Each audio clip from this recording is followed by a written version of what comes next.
Okay, so I wanted to just provide some high-level context for both first-time home buyers and first-time investors. So before we do that, quick little bit about me. Who is Brad? Single dad. I've got two little monkeys, not so little anymore, but Soleil's my daughter. She's 8, and Simon, her older brother, is 11. Most of you know I was born and raised in Canada, lived in Toronto most of my life, but have lived many cities around the world. Vancouver, where I did my master's degree, Winnipeg, Washington, D.C., Pretoria, South Africa, and of course, Chicago, where I moved about 15 years ago now.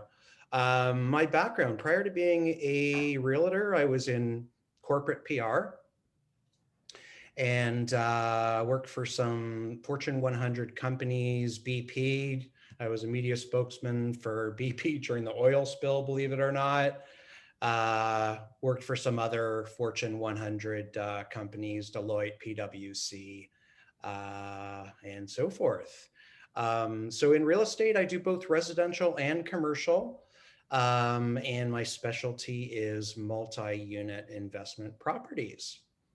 All right, so I'm sure you've heard from time to time the whole discussion, is it better to uh, own or rent?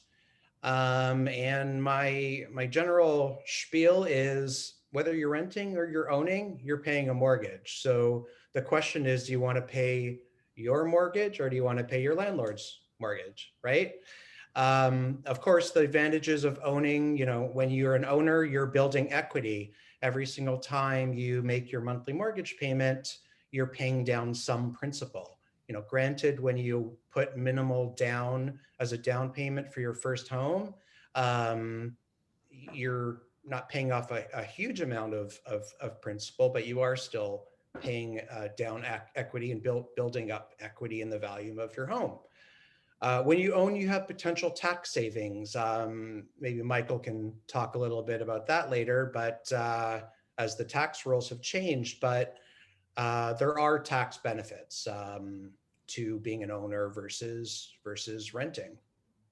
And of course, when you own, it feels like home. It sounds cliche, but you have no landlord to answer to. You make whatever changes to your home you want, unless you're in a condo. You may have some restrictions through the homeowners association, but great feeling owning a home. And by the way, guys, just feel free to cut me off if you have any questions or comments anytime. All right, so let's look at the numbers a little bit closer here. Excuse me. So let's say you're renting a 2-bedroom home. $1,500 a month is probably fairly middle of the road for Chicago. That's $18,000 a year. And in 5 years, that's $90,000 thrown out the door. You have no tax benefit. You're building no equity with each payment. You have little or no control over whether your landlord gives you the boot after your lease is up or increases your rent, which is entirely possible in this market. And of course, it's a crapshoot with the property manager. We've all had good and positive experiences with the people who manage our properties. So again, ownership, potential tax benefit every month. You're building equity with each payment, and you're building equity in addition to paying off the principal, the balance that you own on your property. You're also building equity through appreciation. So as Alex said, the forecast was about 6% for the Chicago area this year. So if you own a $300,000 home, just by being the owner, by sitting with the property, you should build about $18,000 just this year in equity through appreciation. So in addition to paying down your mortgage and building equity, you're also building equity through the value increasing, just being the owner.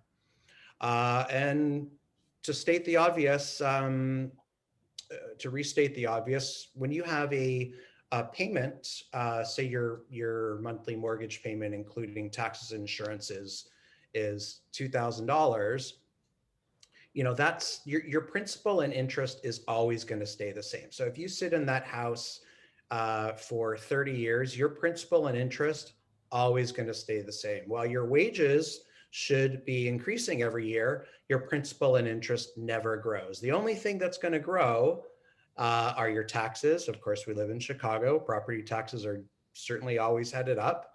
And your home insurance is going to increase as well. But your principal and interest, a large chunk of your payment is going to stay the same for as long as you own that home or refinance. So I just want to show you here some detail on how a home gets amortized.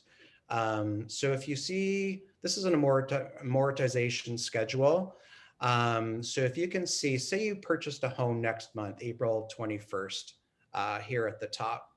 Now, your first payment, you're paying down 450, and sorry, this was for a $300,000 home with a down payment of 3.5%, which is actually totally doable through an FHA loan, and actually very common.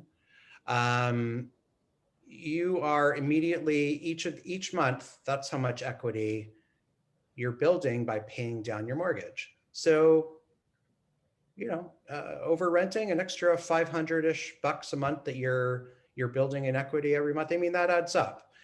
Particularly at the beginning of a loan,